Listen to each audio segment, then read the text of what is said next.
Welcome back, YouTube. Today we're doing another perfect haircut. Shout out to Indy for my intro. What's good, you guys? So today I'm going to be showing you my steps on how I do a condensed fade while still keeping it pretty blurry and maintaining that weight and darkness. I'm also going to be going over two of my favorite internal texture techniques and explaining why I use them. I start off by putting in my first guideline. Using my trimmer, I begin on one side, bring it through the center back, and then starting on the opposite side and connecting. I find that creating my guideline this way helps me to create an even line.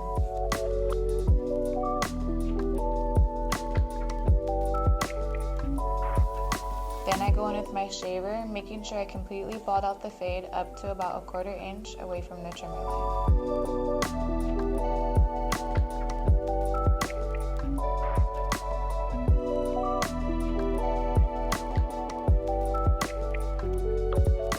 Creating my second guide with the lever open.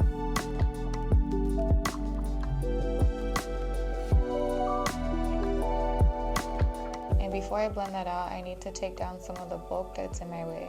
When doing this, I'm mostly freehanding. I place the heel of the blade on the widest part of the head and pull straight up to build weight where the head starts to curve so that I'm creating a square shape.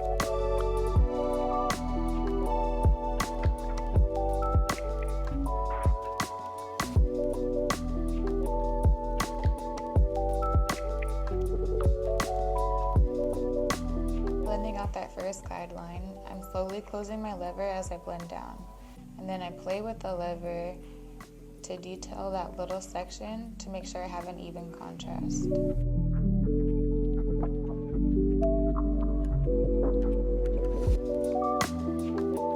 It's important to get the trimmer line completely blended out because that's what's really going to make your fade pop.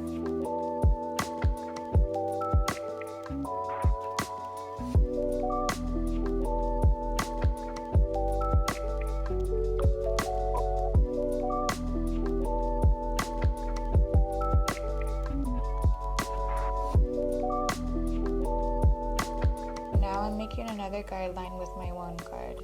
Working on one guide at a time helps me stay organized and keeps me from getting lost in my fade.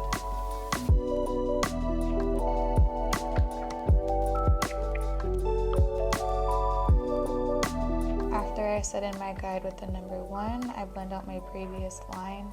Having a seamless blend from the number 1 to the bald line is what's going to help your fade look more blurry.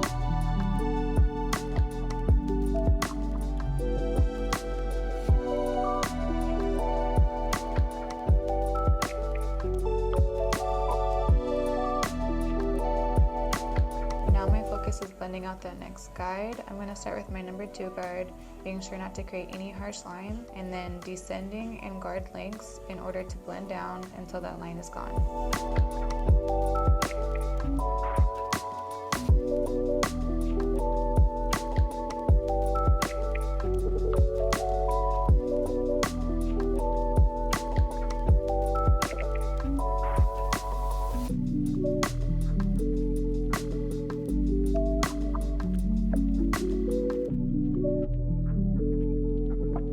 My next step is to cut the top, starting by wetting down his hair, and remember, hair stretches when it's wet, so it's important to have an even saturation. Now I'm creating my center profile section, which is going to be my guide for the whole top portion. I'm pulling everything straight up and cutting it square to the head, making sure my tension is even throughout this section.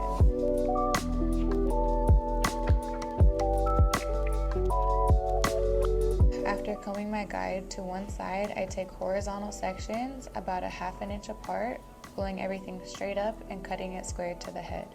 I have 2 main focuses at this point, making sure that the hair that travels from the head to my hand is combed completely straight and being held at the same tension. Also, making sure my finger position matches the shape that I'm trying to create.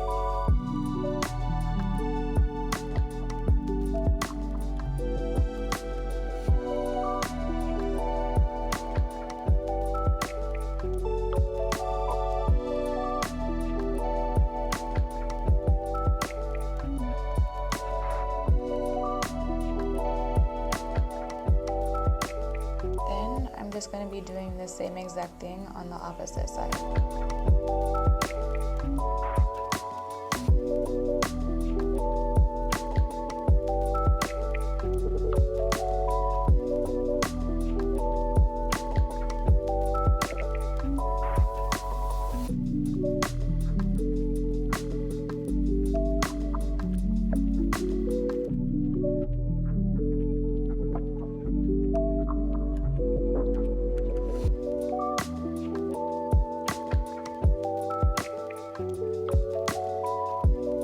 That I've created this shape, it's time to detail with texture.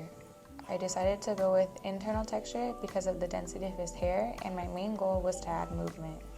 So here I'm using the slicing technique to reduce bulk while maintaining length and shape, making sure I move each section out of the way before moving on so that I don't disturb the shape that I just created.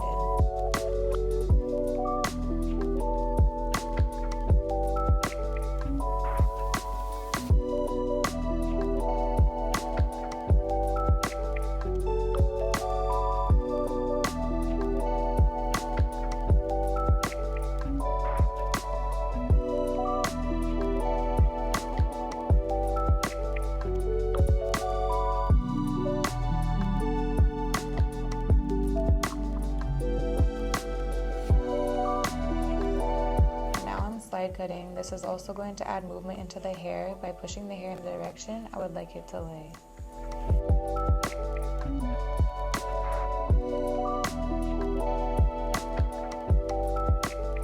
And here is the finished product. I hope you enjoyed this tutorial. If you have any questions, feel free to put it in the comment. If you're able to take anything away from this tutorial, could you please like the video and share it with your friends? And since I'm new to this, it would help if you would be able to subscribe to my channel as well. Thank you for watching.